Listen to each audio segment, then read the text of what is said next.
नमस्कार दोस्तों। ओशो ने विज्ञान भैरव तंत्र में 106 से 108 विधियों में कॉन्शियसनेस पर अपनी बुक ऑफ सीक्रेट्स में बताते हुए कहा है कि जो पूरी एग्जिस्टेंस है वो एक ही है। The feeling you are separate from other, ये कौन बताता है? Consciousness. Consciousness make you aware that others are others. जब आप गहरी नींद में होते हैं और अपने आप को खो देते हैं, अपनी ईगो को लूज कर देते हैं, तो आप यूनिवर्स के साथ एक हो जाते हैं। कोई हलचल नहीं होती, कोई डर नहीं होता, क्योंकि वहाँ आप क्या होते हैं? यूनिवर्स के साथ एक होते हैं। हिंदूज़ ने भी ये माना है कि समाधि जो है वो एक कॉन्शियस स्लीप है, जो ऑटोमेटिकली होती है, अपने आप से सहज में होती है, जब आप नहीं होते, व्हेन यू आर नो मोर। अगर यही सेम फिनोमिना कॉन्शियसली होता है तो आप इंटाइटन हो जाते हैं। बुद्ध नींद में भी जाते हैं तो कैसे जाते हैं? Consciously, alert and aware. अब बात यहाँ है कि स्लीप में कॉन्शियस कैसे जाया जाए, कैसे अलर्ट रहा जाए?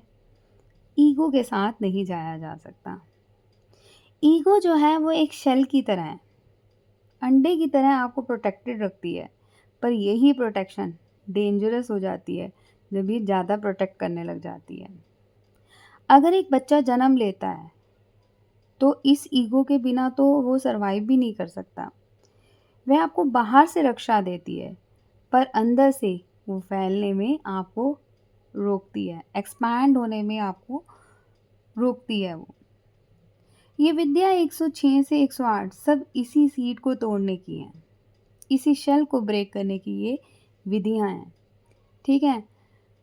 अब 106 विधि में जो 106 नंबर की विधि है, उसमें 106 विधि जो है, उसमें ओशो समझाते हुए कहते हैं कि feel the consciousness of each person as your own consciousness, so leaving aside concern for self, being each being. जैसे आपके सिर में दर्द है, ये आप ही फील करते हैं, पर दूसरे के सिर में दर्द आप फील नहीं कर पाते। तो यह फीलिंग तभी आ सकती है जब आप दूसरे के प्रति कॉन्शियस होते हैं। एक पर्सन का मतलब एक चीज़ नहीं है जिसे आप पोजेस कर सकें। पर्सन व्यक्ति का मतलब है स्वतंत्रता, वो स्वतंत्र है। इसी तरह से प्यार का मतलब भी ये नहीं है कि आप किसी दूसरे व्यक्ति को अपने हिसाब से चला रहे हैं, अपने हिसाब से उनकी वैल्यू दे रहे हैं। जितनी आप स्वयं को वैल्यू दे रहे हैं, अगर आप दूसरे को भी देते हैं तभी प्यार है। जैसे आपका घर, गाड़ी आपकी यूटिलिटी के लिए हैं, दे एग्जिस्ट फॉर यू, ऐसे ही हर एक व्यक्ति अपने लिए एग्जिस्ट करता है।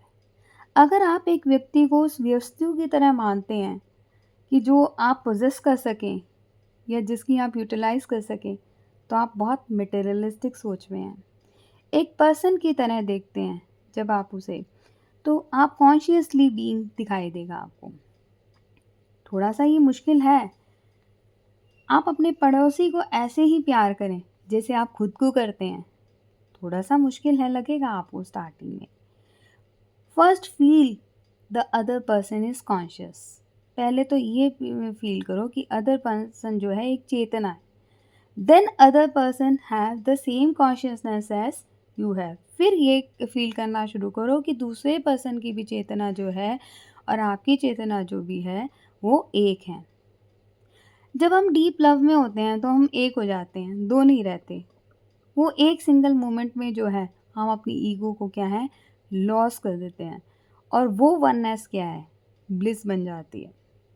शुरू शुरू में आपको लगेगा ये करना बहुत मुश्किल है। अब इसके लिए आगे आप कैसे कर सकते हैं इस विधि को, कि आप एक पेड़ के पास बैठे हैं, फील करें उस पेड़ को और आप एक हो जाएं उस पेड़ के साथ। आप बहते पानी को देखें और आप उस बहते पानी के साथ एक होना शुरू हो जाएं। आकाश को देखें और आकाश के साथ एक हो जाएं।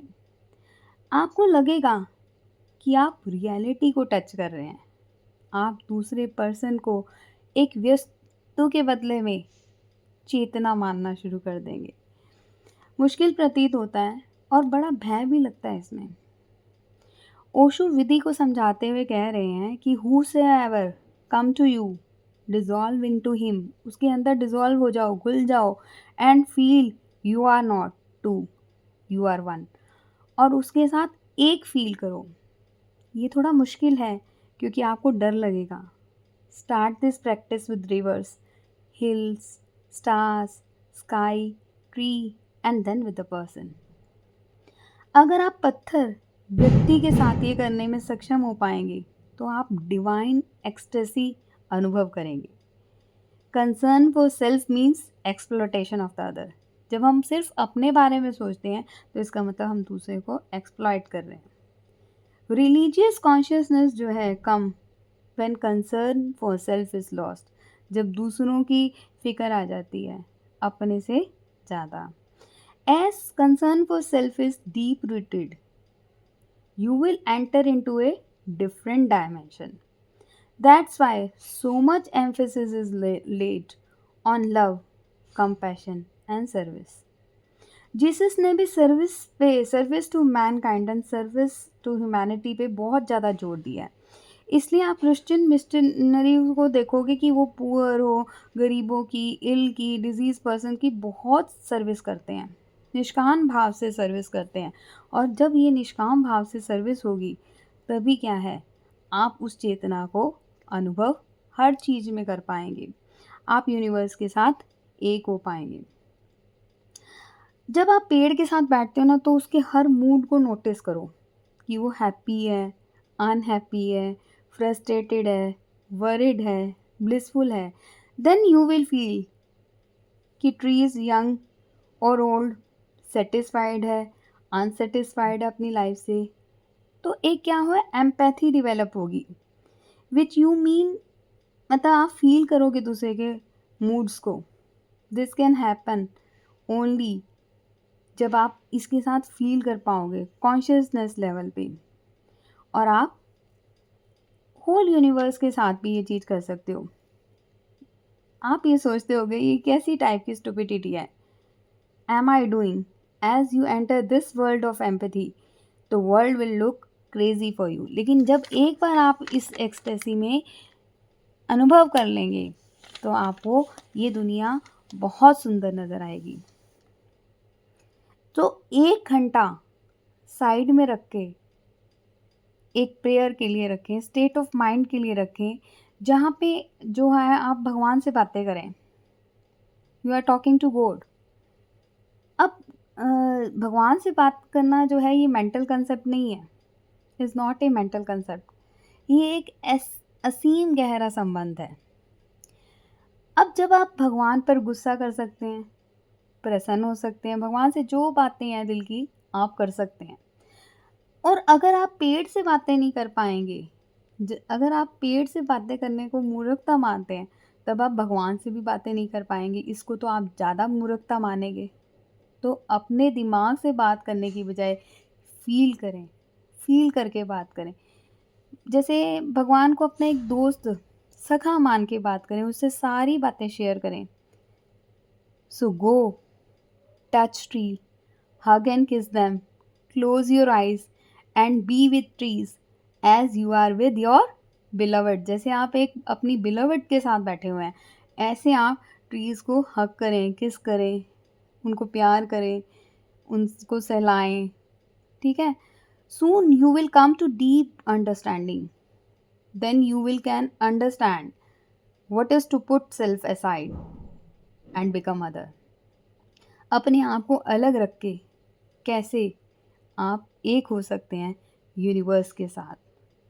आप ही ये विधि करें एंड इस चीज़ का अनुभव करें कि आप यूनिवर्स के साथ एक हैं, आप एग्जिस्टेंस के साथ एक हैं, सब एक ही चेतना है। नमः शिवाय।